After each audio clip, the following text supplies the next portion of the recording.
Apple, multinationale américaine créée en 1976 par Steve Jobs et Steve Wozniak en Californie aux États-Unis. Cette entreprise conçoit et fabrique des appareils multimédia pour le grand public et ne cesse de plaire. Aujourd'hui, la société comprend 60 400 salariés et a obtenu un chiffre d'affaires égal à 108,25 milliards de dollars, ainsi qu'un bénéfice de 25,92 milliards de dollars obtenu en 2011. En août 2012, elle devient de surcroît la plus grande capitalisation boursière de tous les temps, avec un montant de 623,52 milliards de dollars. La célébrité de la pomme dans le monde entier est telle que presque tout le monde a déjà entendu au moins le mot iPod, iPhone ou encore iMac. Ces produits, ultra populaires, sont directement à l'origine de la renommée gigantesque d'Apple. Cependant, la pomme n'a pas connu que des jours ensoleillés. Elle a d'ailleurs failli sombrer à plusieurs reprises dans les années 1980, mais a su se ressaisir à temps et devenir l'incontournable entreprise qu'elle est aujourd'hui. Comment Apple a su sortir de cette situation de crise ? Qu'est-ce qui a caractérisé ce renouveau ? Quelles sont les techniques économiques et marketing qui ont été employées ? Steve Jobs va-t-il sauver son entreprise ? Nous verrons les réponses dans ce reportage.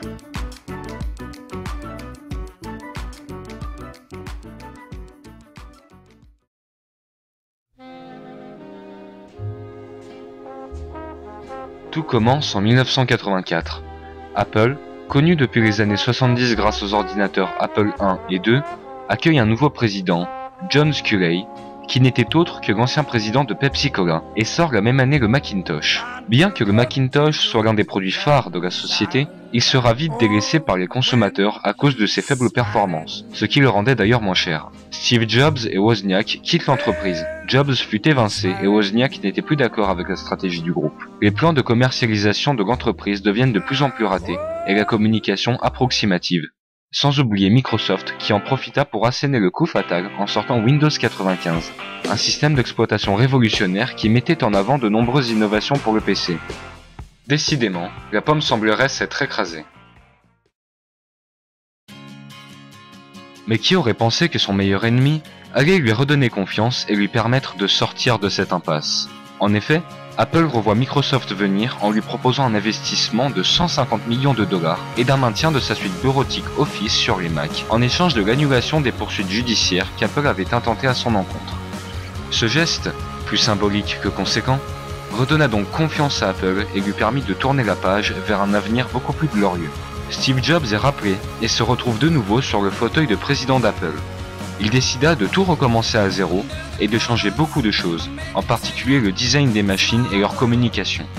L'élément clé de ce renouveau n'est autre que l'iMac, sorti en 1998, dont le design est très novateur. Disponible en plusieurs couleurs, sa popularité se fit vite sentir, avec 150 000 unités vendues dès la première semaine. Viennent ensuite l'iBook la même année, l'iPod en 2001, l'iPhone en 2006 et l'iPad en 2010. Tous ces produits résultent d'une finition bien pensée et d'une prise en main quasiment instantanée.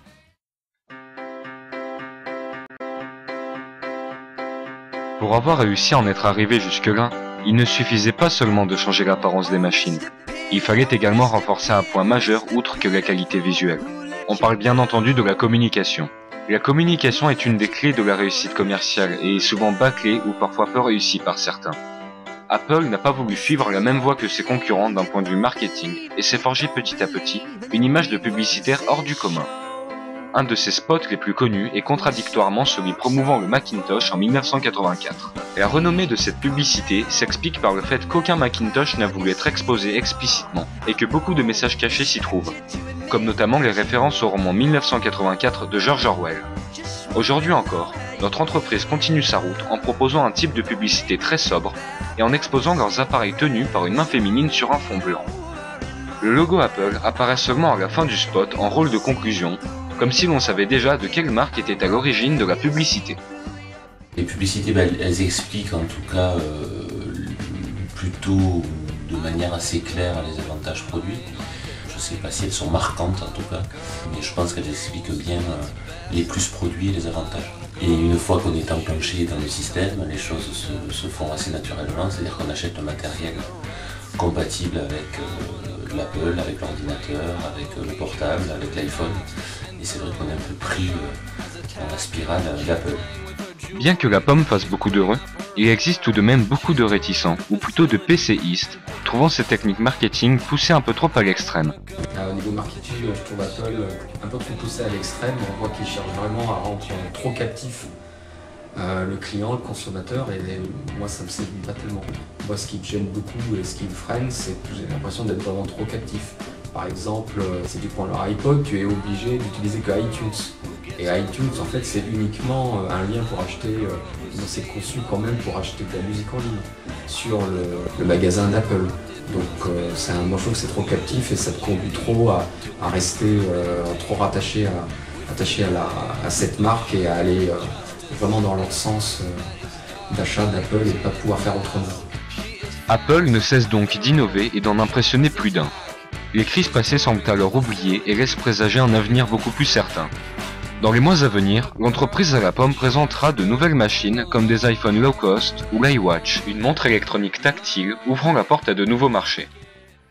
Just step right in. I got things to advance. I'm an innovator, baby, change the world. 4 to 500 before you kiss the girl. I'm a pink, you're a nerd. I'm slick, you're cheesy. Beating you is Apple too easy. I make the product that the artist chooses and the GUI that Melinda uses. I need to bring up some basic shit. Why'd you name your company after your dick? Blowjobs, you arrogant prick. With your second-hand jeans and your turtleneck. I'll drill a hole in the middle of your bony head with your own little spin of big ball of death. Hippie, you got given up at birth. I give away your net worth to AIDS research. Combine all your little toys and I still crush that. iPhone, iPad, iPhone, I smack. A man uses the machines you build to sit down and pay his taxes. A man uses the machines I build to listen to the Beatles while he relaxes. Well, Steve, you steal all the credit for work that other people do. Did your fat beard Wozniak write these raps for you too? Ooh, everybody knows Windows bit off Apple. I triple the profits on a PC. All the people with the